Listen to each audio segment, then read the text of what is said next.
Subscribe करिए हमारे channel target UP TET CTET को और बेल आइकन को दबाइए। हेलो फ्रेंड्स, मैं रेनू स्वागत करती हूँ आप सभी भावी अध्यापक एवं अध्यापिकाओं का आपके अपने channel target UP TET CTET में। दोस्तों, आज की इस क्लास में हम आपके डीएलएड थर्ड सेमेस्टर के सेकंड पेपर समावेशी शिक्षा एवं विशिष्ट आवश्यकता वाले बालकों की शिक्षा निर्देशन एवं परामर्श के अंतर्गत लास्ट चैप्टर यानी कि चैप्टर नंबर 12 पढ़ने वाले हैं। और आज आपका ये पूरा का जो पूरा पेपर है ये खत्म हो जाएगा।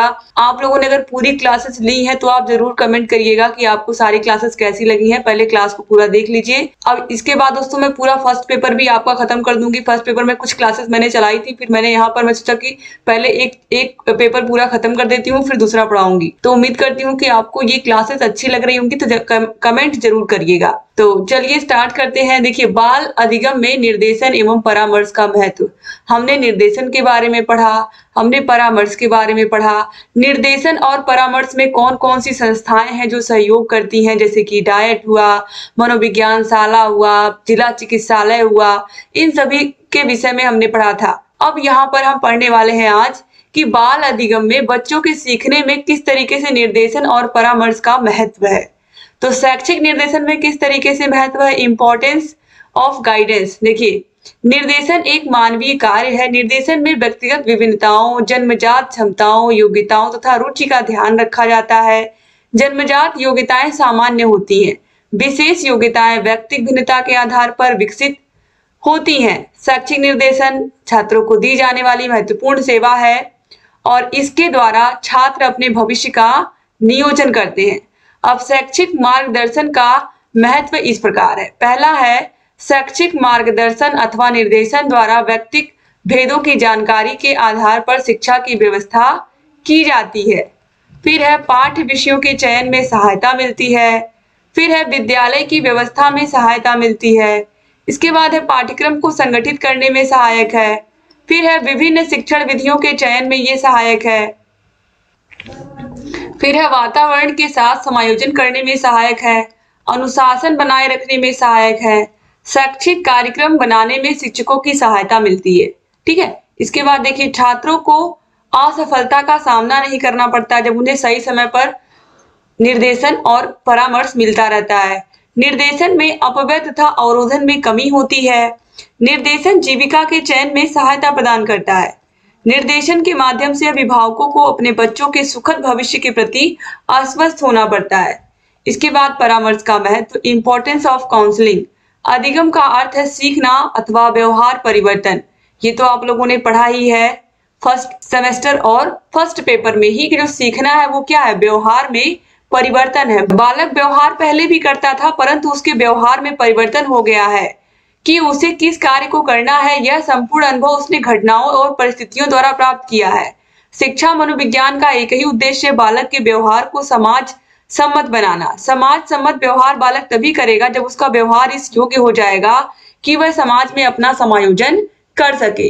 कोई भी परामर्शदाता किसी को भी उस समय तक परामर्श नहीं दे सकता जब तक कि वह जिसे परामर्श दिया जाना है उसके विषय में सब कुछ न जाने, क्योंकि उपबोध की समस्याओं के मूल में उसकी शारीरिक क्षमता, बौद्धिक प्रतिभा, अभिक्षमता, रुचि, अभिवृत्ति, व्यक्तिगत वैशेष्य, सामवेगिक स्थिरता या अस्थिरता, सांस्कृतिक एवं सामाजिक पृष्ठभूमि आदि सभी में कुछ न कुछ कारण होते हैं। शारीरिक गुण दोषों के अंतर्गत भी रूप, रंग, स्वास्थ्य, कोई स्थायी बीमारी, आनुवांशिक गुण दोष, आयु, योनि आदि सभी बातें आती हैं। इसी प्रकार बौद्धिक दृष्टि से भी वह किस वर्ग में आता है, प्रतिभा संपन्न वर्ग, सामान्य, मंद बुद्धि आदि। इस प्रकार उसकी सामाजिक स्थिति के बारे में भी पता लगाना आवश्यक हो जाता है। किसी भी बच्चे को जब हम परामर्श या निर्देशन दे रहे होते हैं, खासकर परामर्श, तो हमें बच्चे के बारे में सारी जानकारी होनी चाहिए, क्योंकि जो परामर्श होता है वो कम से कम दो व्यक्तियों के बीच में होता है और इसमें आप जो सामने वाला आपके पास अपनी समस्या को लेकर के आया है उसकी सारे बैकग्राउंड को जानना, किस पृष्ठभूमि से आया है, किस प्रकार से उसको समस्या है उसके बारे में आपको पूरा जानना है, जिससे उस व्यक्ति को आप अच्छे से अच्छा सलाह दे पाए। इसके बाद निर्देशन एवं परामर्श को एक समान माना जाता है। इसमें घनिष्ठ संबंध होते हुए भी बहुत अंतर है। निर्देशन व्यापक क्रिया है, परामर्श निर्देशन की एक विधि है। इसे निर्देशन के बाद ही दी जाने वाली सलाह भी कहा जा सकता है। परामर्श का अग्रलिखित महत्व है। तो परामर्शदाता जिसे परामर्श दिया जाना है के बारे में विभिन्न माध्यमों से प्राप्त सूचनाओं को ऐसी प्रभावी ढंग से प्रस्तुत करता है कि वह सब तथ्यों को जानने के पश्चात अपने संबंध में उठने वाली तमाम समस्याओं का निवारण करते हुए स्वनिर्णय लेने में सक्षम हो जाता है। इसके बाद बालक को अपने संबंध में अपनी क्षमताओं एवं योग्यताओं की जानकारी मिल जाती है। बालक अपनी समस्याओं से संबंधित वातावरणीय परिस्थितियों से अवगत हो जाता है तथा उन परिस्थितियों के अनुकूल अपने को ढालता है। समस्याओं के समाधान से उपबोध की सभी शंकाएं दूर हो जाती हैं। समस्या के समाधान हेतु स्वनिर्णय लेने में बच्चा सक्षम हो जाता है। खासकर निर्देशन और परामर्श दोनों में ही ये स्थिति होती है। खासकर निर्देशन में तो आपको पता ही है कि हम केवल निर्देश देते हैं, बाकी समस्या का समाधान उस व्यक्ति को स्वयं करना होता है, उस बच्चे को स्वयं करना होता है। बालक इस तरीके से अपने चरित्र का निर्माण कर पाते हैं क्योंकि शिक्षक उन्हें सही सलाह या सही तरीके से निर्देशन और मार्गदर्शन उनका करते हैं। फिर है मंदबुद्धि बालकों को शिक्षित करने में सहायता मिलती है। और लास्ट है बालकों को रचनात्मक कार्यों में सीखने के लिए प्रेरित किया जा सकता है। अब देखिए निर्देशन और परामर्श में क्या अंतर है। ये क्वेश्चन बहुत पूछता है एग्जाम में कि निर्देशन और परामर्श में क्या महत्व। तो चलिए देखते हैं। निर्देशन एवं परामर्श में घनिष्ठ संबंध होते हुए भी बहुत अंतर है। हम्फ्रीज व टेक्सलर के अनुसार निर्देशन एवं परामर्श दोनों एकार्थवाची शब्द नहीं है। निर्देशन में परामर्श सम्मिलित है। परामर्श की प्रक्रिया में साक्षात्कार एवं मूल्यांकन का प्रयोग साधन के रूप में होता है। अब एविंसन के अनुसार परामर्श दो व्यक्तियों के संपर्क की उन सभी स्थितियों का समावेश करता है जिनमें एक व्यक्ति को उसके स्वयं के एवं वातावरण के बीच प्रभावकारी समायोजन प्राप्त करने में सहायता की जाती है। निर्देशन संसार की प्राचीनतम प्रणाली है जिसके अनुसार अनुभवी व्यक्ति अपने अनुभवों का लाभ दूसरों को देकर उनके भविष्य का मार्ग प्रशस्त करता है। प्राचीन काल में वर्ण निर्धारण निर्देशन के आधार पर किया जाता था।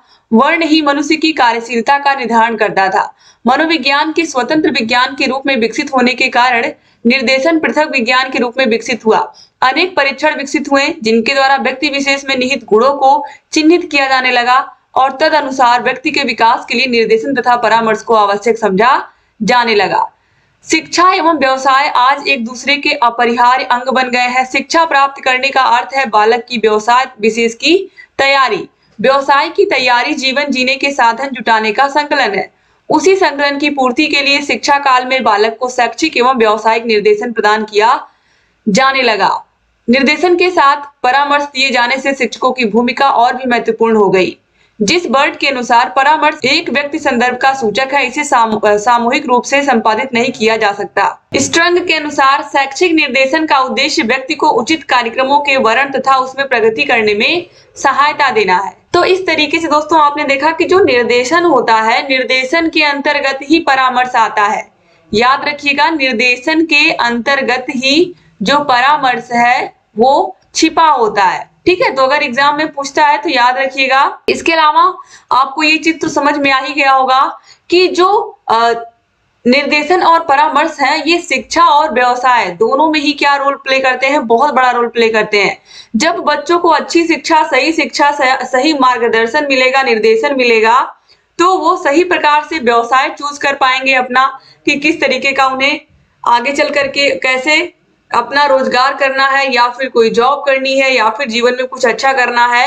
अगर उन्हें सही प्रकार से निर्देशन और परामर्श नहीं मिलता है तो ऐसे बच्चे जीवन में सफल तो होते हैं लेकिन वो बहुत ज्यादा भटकते हैं, क्योंकि उन्हें कोई रास्ता दिखाने वाला सही से नहीं होता। इसीलिए आप देखते हो जो डॉक्टर होते हैं उनके बच्चे भी आप देखो 90% डॉक्टर ही होते हैं। जो इंजीनियर होते हैं उनके बच्चे भी, क्योंकि वो अपने घर में वही माहौल देख रहे हैं। ठीक है, तो कोई अगर किसी के घर में कोई यूपीएससी के थ्रू आईएएस आईपीएस बना है तो उस घर में वही माहौल होगा।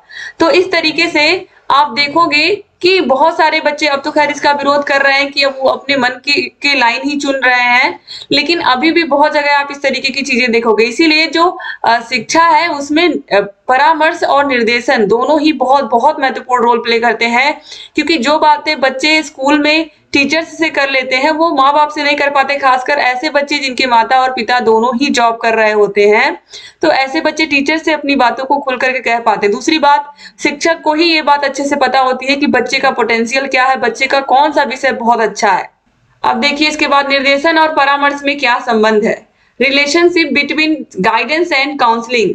निर्देशन और परामर्श दोनों बड़े ही प्रयोजन की सिद्धि करते हैं और वह निर्देशन या परामर्श के इच्छुक व्यक्ति की इस तरह सहायता करना जिसके द्वारा उसका तथा समाज का अधिक से अधिक हित चिंतन हो सके। दोनों ही यह नहीं चाहते कि व्यक्ति की सहायता इस प्रकार से की जाए कि वह सहायता देने वाले के ऊपर निर्भर बना रहे, बल्कि उसके सामने ऐसे तर्क युक्त विचार, दृष्टिकोण तथा सही विकल्प आदि रखना जिनका मंथन कर वह अपनी शक्ति तथा योग्यताओं के अनुरूप अपना रास्ता स्वयं खोज सके, अपनी समस्याएं स्वयं सुलझा सके तथा अपनी वृद्धि और विकास की ऊंचाइयों पर स्वयं चढ़ सके। ठीक है, यहाँ पर यही चीज कही जा रही है फिर कि बच्चे को आप इस तरीके से निर्देशन दीजिए, इस तरीके से उसका मार्गदर्शन कीजिए कि बच्चा अपना रास्ता खुद खोज सके, अपनी समस्याएं खुद सुलझा सके और अपनी वृद्धि और विकास की ऊंचाइयों पर वह स्वयं चढ़ सके।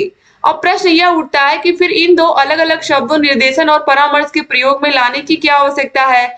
अगर ये पर्यायवाची है तो किसी एक का ही प्रयोग करना ठीक रहता। उत्तर यही होगा कि पर्यायवाची नहीं है, एक जैसे उद्देश्यों की पूर्ति करते हुए भी इनकी प्रक्रिया तथा आधार प्रणाली में अंतर है।